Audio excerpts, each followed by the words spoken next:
On this day, almost 2,000 years ago, just after sundown, a small group of men had just completed celebrating the Passover.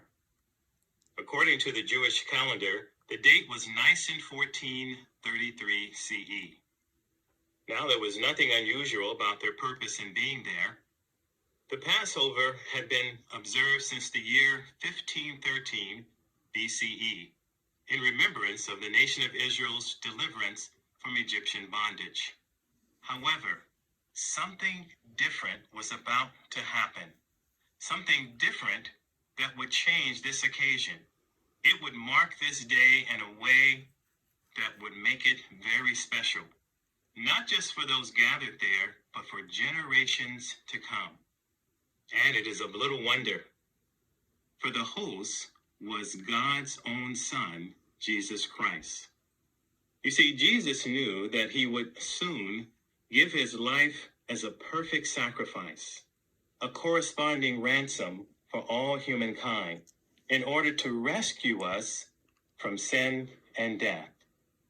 With that in mind, Jesus arranged for a simple ceremony so that his disciples would remember his act of love.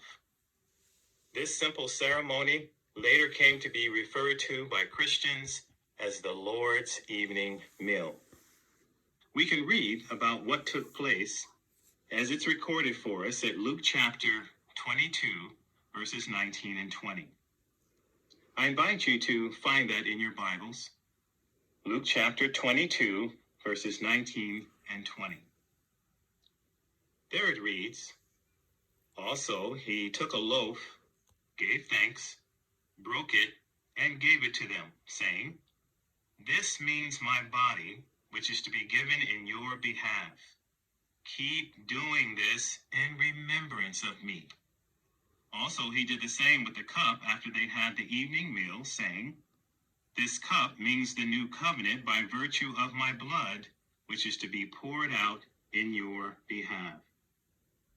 The words, "keep doing this in remembrance of me," or as rendered in the Jerusalem Bible, "do this as a memorial of me," indicates that Jesus was here establishing a pattern both for his disciples and likewise for Christians today.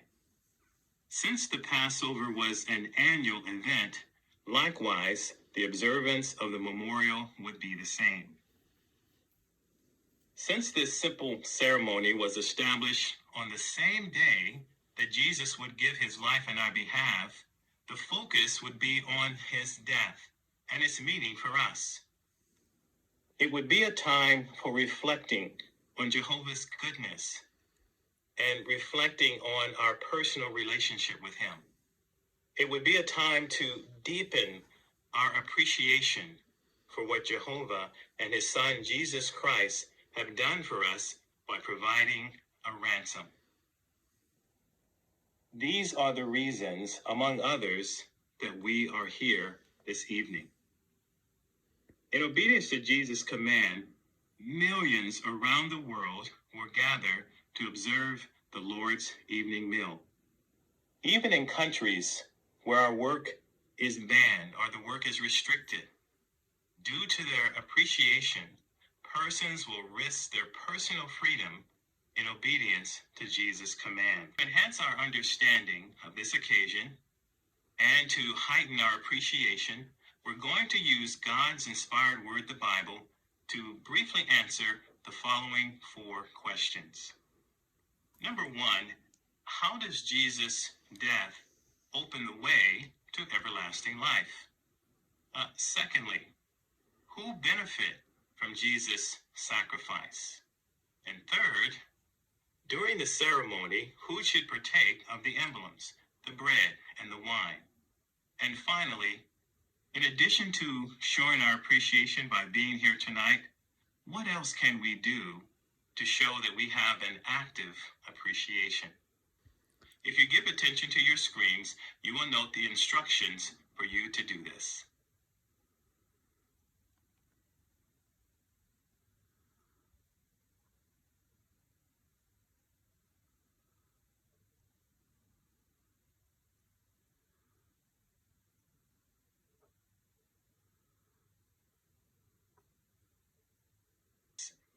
the very fact that we have the prospect of eternal life should move us with appreciation. Noting how we can manifest this appreciation, 2 Corinthians 5:14 and 15 tells us, "For the love of the Christ has compelled us, because this is what we have concluded, that one man died for all, so then all had died. And he died for all, so that those who live should live no longer for themselves, but for him who died for them and was raised up." Yes, that is the effect that it should have on us, to no longer live for ourselves. As we stated earlier, on this day, almost 2,000 years ago, those who gathered with Jesus on that occasion were deeply affected by what took place that night. It changed their lives as well as human history. Well, here we are tonight, again reflecting on what Jesus has done and in obedience to his command. May you be moved to show your appreciation for what Jehovah and Jesus have done for you. If we do, if we take the steps necessary to have an active appreciation, then you will be among those who live to see God's promises fulfilled here on earth.